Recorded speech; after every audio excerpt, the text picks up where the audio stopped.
اور جو ہی آپ دینے سے ہاتھ روکتے ہیں کہیں نہ کہیں جا کے اس کا اثر ضرور پڑتا ہے اور کہیں نہ کہیں ویرانی اور بربادی کے سامان ضرور شروع ہو جاتے ہیں۔ آپ کے اسی ملک میں چند دن کی بات ہے، میں ایک پروگرام دیکھ رہا تھا اور میں پوری توجہ اس پہ نہیں دے سکا، لیکن چونکہ کان میرے تیز ہیں اور نگاہ اب کمزور ہونے لگی ہے، لیکن وہ بات جو تھی وہ میں نے سن لی ساری کی ساری۔ کوئی ڈاکٹر تھے، ڈاکٹر شاہ، اور وہ اس لیے تشریف لائے تھے کہ کمپیئر نے یہ سوچا تھا کہ یا حقیقت بھی تھی کہ شاہ اتنے عمر رسیدہ ڈاکٹر نہیں ہے، اتنے بوڑھے اولڈ سرجن نہیں ہے، لیکن اس چھوٹی سی عمر میں انہوں نے بہت سارے آپریشن کی، اتنے ہزار آپریشن کیے ہیں کہ گینس بک میں ان کا نام آتا ہے یا آنے والا ہے یا آئے گا۔ تو میری توجہ ان کی طرف، وہ اچھے سمارٹ سے، پیارے سے، اچھی گفتگو کرنے والے ایک ڈاکٹر تھے، اور وہ بتاتے رہے کہ میں نے کتنی تیزی سے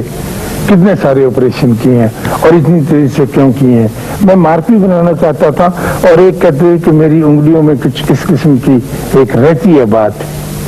کریٹیوٹی کی، تخلیق کی، کہ میں جلدی سے جلدی زیادہ سے زیادہ کام کرنے کا خواہشمند ہوں۔ تو وہاں اس نے پوچھا ایک کمپیئر نے کہ آپ یہ بتائیے کہ آپ کی زندگی کا کوئی بہت مشکل آپریشن تھا؟ تو انہوں نے کہا یوں تو بہت سارے آپریشن مشکل ہوتے ہیں، لیکن ایک آپریشن بہت مشکل تھا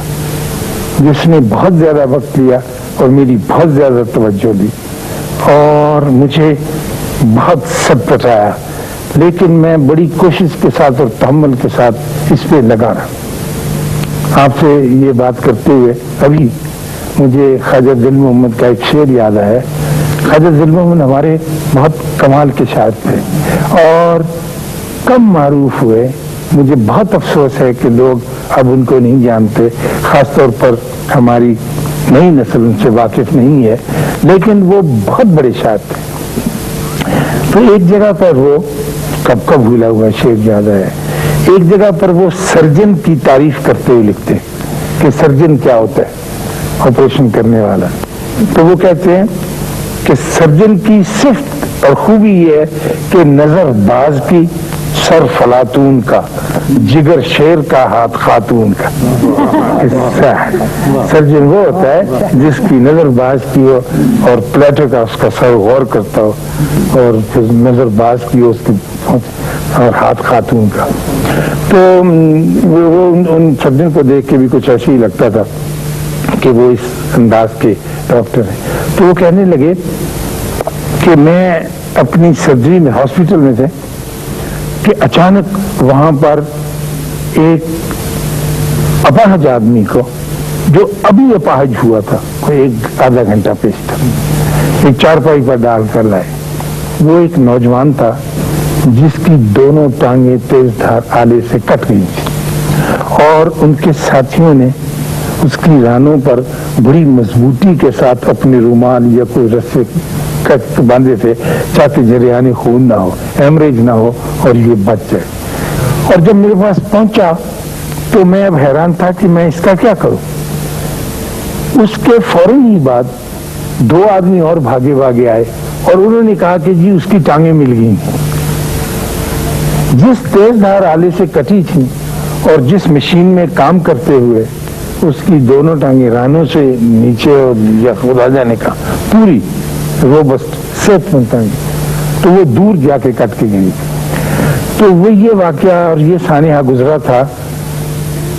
پاکستان سٹیل ملز میں، اور ایک بڑا کوئی چکر تیز گھوم رہا تھا کٹاؤ دار، جس میں کام کرتے ہوئے وہ قریب آیا کسی سیکشن سے، کسی میگنیٹک فیلڈ میں آ جانے کی وجہ سے، بڑا ذہین اور بڑا قابل اور بہت سمجھدار وہ مزدور تھا اسکل لیول،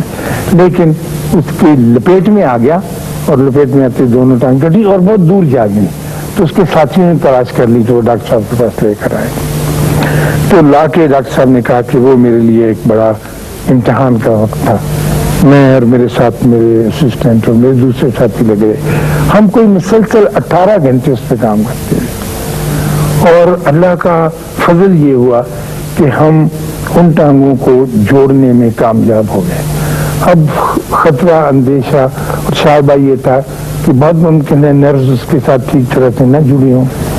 جو شریانے ہیں جو وریجے ہیں وہ بھی اپنی جگہ پر نہ لگی، کیونکہ اتنی بڑی یہ بڑا آپریشن. لیکن ہم خدا سے دعا مانگ کے اس کام کی طرف لگے رہے، اور جب آپریشن ختم ہو گیا تو ہم آپس میں مل کے بیٹھ کے باتیں کرنے لگے. ڈاکٹر تو وہ جو اس کے ساتھی تھے دوسرے مزدور، انہوں نے ہمیں بتایا کہ جب ہم اس کو چارپائی پر لے کر چلے ہیں تو مہربانی واہ واہ اچھا لے جی واہ ہاں جی یہ تو آپریٹ کرنا ہے ہاں جی بہت مہربانی. تو جب اسے لے کے چلے ہیں تو وہ صاحب جو تھا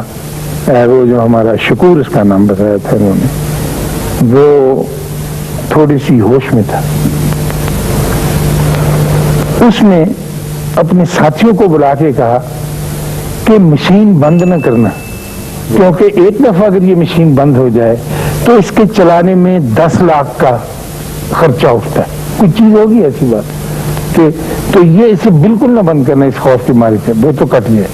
تو میں نہیں چاہتا کہ میرے ملک کو یا میرے اس کارخانے کو یہ نقصان پہنچے. اور اس کے بعد پھر وہ نیم بے ہوشی کی حالت میں گئے. اب میرا مقصد اس سارے واقعے کو سنانے سے یہ ہے کہ وہ کون آدمی ہے اور وہ کس طرح سے اس ملک کے ساتھ وابستہ ہے، اور ہم کیا کریں اور کدھر جائیں کہ اس کو سلام کر کے آئیں، اور جب تک وہ زندہ ہے اور ہم زندہ ہیں ہمارے درمیان سلام کا یہ سلسلہ قائم رہے.